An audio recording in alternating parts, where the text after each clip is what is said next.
നമ്മൾ പഞ്ചായത്ത് തിരഞ്ഞെടുപ്പ് സമയത്ത് അതായത് നമ്മുടെ ഈ കൊഴുകാൽ ചിറയുടെ ഒരു ശോചനീയാവസ്ഥയെക്കുറിച്ച് നമ്മളൊരു വീഡിയോ ചെയ്തു. പക്ഷെ അന്ന് രണ്ടാം വാർഡിൽ മത്സരിക്കാൻ വന്ന ഇടതുപക്ഷ ജനാധിപത്യ മുന്നണിയുടെ സ്ഥാനാർത്ഥിയായിട്ട് അന്നുണ്ടായിരുന്ന സഖാവ് ജോ ജോസഫ് നമ്മളോട് ഈ ഒരു ചിറയുടെ കാര്യങ്ങളെക്കുറിച്ച്, അതായത് അദ്ദേഹം ജയിച്ചു വന്നു കഴിഞ്ഞാൽ എത്തരത്തിൽ ഈ ചിറ പുനരുദ്ധരിക്കുമെന്നും അതേപോലെ തന്നെ ടൂറിസം മേഖലയിലെ പദ്ധതികൾ കൊണ്ടുവരുമെന്നും അദ്ദേഹം ഉറപ്പ് നൽകിയിരുന്നു. അദ്ദേഹം ജയിച്ചു വന്നപ്പോൾ തന്നെ ആദ്യമേ അദ്ദേഹം ചെയ്യുന്ന ഒരു പദ്ധതി എന്ന് പറഞ്ഞാൽ ഇതിൻ്റെ ഒരു നവീകരണ പ്രവർത്തനം നിലയ്ക്ക് ഇതിൻ്റെ ശോചനീയാവസ്ഥ പരിഹരിക്കുക, അതായത് ജനങ്ങൾക്ക് ഉപയോഗപ്രദമായിട്ടുള്ള രീതിയിൽ ഈ ചിറയെ കൊണ്ടുവരിക എന്നുള്ളതായിരുന്നു. ബാക്കി കാര്യങ്ങളെക്കുറിച്ച് അദ്ദേഹത്തിൻ്റെ വികസന കാഴ്ചപ്പാടും അതേപോലെ തന്നെ ഈ ഒരു ചിറയിൽ ചെയ്യാൻ പോകുന്ന കാര്യങ്ങളെക്കുറിച്ചും ഒക്കെയുള്ള കാര്യങ്ങൾ അദ്ദേഹം സംസാരിക്കുന്നതായിരിക്കും. പ്രിയപ്പെട്ടവരെ, നമ്മുടെ പ്രിയപ്പെട്ട മഹേഷ് സൂചിപ്പിച്ചതുപോലെ തെരഞ്ഞെടുപ്പ് കാലത്ത് നമ്മളുടെ നാടിൻ്റെ ഒരുപക്ഷെ നെടുങ്കുന്നം എന്ന കൊച്ചു ഗ്രാമത്തിൻ്റെ ഏറ്റവും ഐശ്വര്യമുള്ള പ്രദേശമാണ് കൊഴുങ്ങാലൂർ ചിറ എന്ന് പറയും. നിരവധി ചരിത്ര താളുകൾ രേഖപ്പെടുത്തിയിരിക്കുന്ന, ഒരുപക്ഷെ നമ്മുടെ നാടിൻ്റെ വികസനവുമായി ബന്ധപ്പെട്ട് ഒരുപക്ഷെ ഒരുപാട് പുറകോട്ട് ചിന്തിച്ചാൽ ഒരുപാട് ചരിത്രമുറങ്ങുന്ന ഒരു മണ്ണാണ് ഈ പ്രിയപ്പെട്ട കൊഴുങ്ങാലൂർ ചിറ എന്ന് പറയുന്നത്. എന്നെക്കാളും പ്രായമുള്ള ആളുകളൊക്കെ ഇവിടെ ഉണ്ട്. അവർക്കൊക്കെ അറിയാം, ഇതിൻ്റെ ചരിത്രം അറിയാം. ആ ചരിത്രമുറങ്ങുന്ന മണ്ണിനെ സംരക്ഷിക്കുക എന്നുള്ളത് പുതിയ തലമുറയുടെ ആവശ്യമായി നമ്മൾ കാണുകയാണ്. അതിൻ്റെ ഭാഗമായിട്ടാണ് ഇന്നത്തെ തലമുറയുമായിട്ട് യോജിപ്പിച്ചുകൊണ്ട് അതിൻ്റെ ഒരു വികസന പ്രവർത്തനങ്ങൾ ആസൂത്രണം ചെയ്യുക എന്നുള്ളതായിരുന്നു എൻ്റെ ലക്ഷ്യം. അതിന് എന്നോടൊപ്പം എൻ്റെ പ്രിയപ്പെട്ട സഹോദരങ്ങൾ, എൻ്റെ ചുറ്റും നിൽക്കുന്ന ഈ പ്രദേശത്തെ ആളുകളാണ്. അവരുടെയൊക്കെ സ്വപ്നമായിരുന്നു കഴിഞ്ഞ കുറേ കാലങ്ങളായിട്ട് ഈ കൊഴുങ്ങാലൂർ ചിറ ഒരു വലിയ ടൂറിസത്തിൻ്റെ ഭാഗമാക്കി മാറ്റുക. അതിൻ്റെ ഭാഗമായിട്ട് ഇന്ന് എല്ലാ ആളുകളെയും കൂട്ടിച്ചേർത്തുകൊണ്ട് ഒരു ജനകീയ കൂട്ടായ്മയുടെ ഭാഗമായിട്ട് എൻ്റെ ഇടത്തും വലത്തും നിൽക്കുന്ന എൻ്റെ പ്രിയപ്പെട്ടവരെ ചേർത്തുകൊണ്ട് ഇവിടെ ഒരു വലിയ വികസന പ്രവർത്തനത്തിന് ഇന്ന് തുടക്കം കുറിക്കുക. ഈ അമൃത സരോവർ പദ്ധതിയിൽപ്പെടുത്തി കേന്ദ്ര ഗവൺമെൻറ്റെയും സംസ്ഥാന ഗവൺമെൻറ്റെയും സഹായത്തോടു കൂടി ഈ ഏതാണ്ട് ഒരു ബേസ് തുടക്കം കുറിച്ചിട്ടുണ്ട് നമ്മൾ. എന്നാൽ അതിനുശേഷം ഇപ്പോൾ ഇത് കഴിഞ്ഞ ദിവസമൊക്കെ ഇത് കാട് പിടിച്ച് കിടക്കുന്ന സ്ഥിതിയായിരുന്നു ഉണ്ടായിരുന്നത്. തെരഞ്ഞെടുപ്പ് കാലത്ത് നമ്മുടെ പ്രിയപ്പെട്ട മഹേഷ് ഇത് വീഡിയോ എടുത്തപ്പോൾ ഇത് കാട് പിടിച്ച് കിടക്കുന്ന ഒരു അവസ്ഥയായിരുന്നു.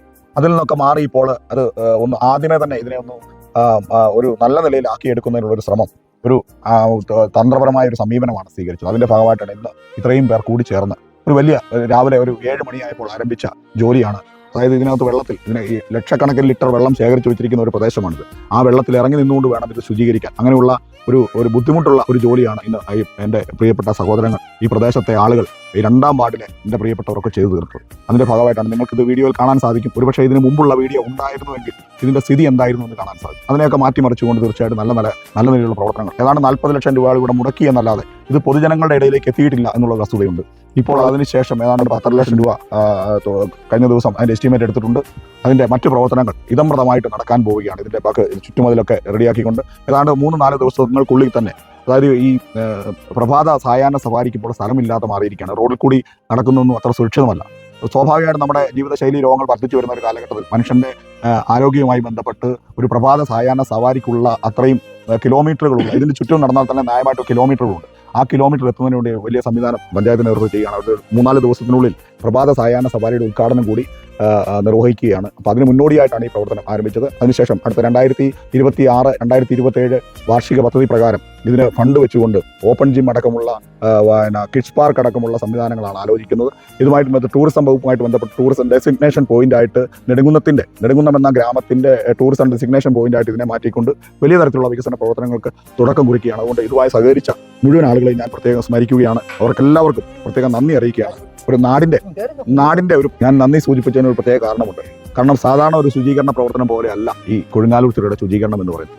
അതിസാഹസികമായിട്ടാണ്. എൻ്റെ ഇടത്തും വലത്തും ഒക്കെ നിൽക്കുന്നവരെ ശ്രദ്ധിച്ചാൽ മനസ്സിലാക്കി വെള്ളത്തിൽ നിന്ന് ഇപ്പോൾ കയറി വന്നതാണ്. അത് വലിയ ആഴമുള്ള കുളമാണ് ഇവിടെ. ആ കുളത്തിനകത്ത് ഇറങ്ങി നിന്നുകൊണ്ട് അതിസാഹസികമായിട്ടാണ് ഈ ശുചീകരണ പ്രവർത്തനം ഇവിടെ പൂർത്തിയാക്കിയിരിക്കുന്നത്. അപ്പോൾ തീർച്ചയായിട്ടും അത് സ്മരിക്കുക തന്നെ വേണം. കാരണം ഒരു പ്രതിഫലവും ഇച്ഛിക്കാതെ നാടിൻ്റെ പൊതു നന്മയെ ലക്ഷ്യമാക്കി ഈ പ്രവർത്തനത്തിൽ പങ്കാളികളായ എല്ലാവർക്കും ഞാൻ പ്രത്യേകം നന്ദിയോടുകൂടി എൻ്റെ വ്യക്തിപരമായ നാമത്തിലും അതുപോലെ നെടുങ്കുന്നം ഗ്രാമപഞ്ചായത്തിൻ്റെ പേരിലുള്ള എല്ലാ നന്ദിയും അറിയിക്കുകയാണ്. നമ്മുടെ നാടിൻ്റെ പൊതുവികസനത്തിനുള്ള ആളുകളുടെ കൂട്ടായ്മയും അതിൻ്റെ സ്നേഹവും സന്തോഷവും ത്യാഗവും ഒക്കെയാണ് ഈ പ്രവർത്തനത്തിൽ നമുക്ക് കാണാൻ സാധിക്കുന്നത്.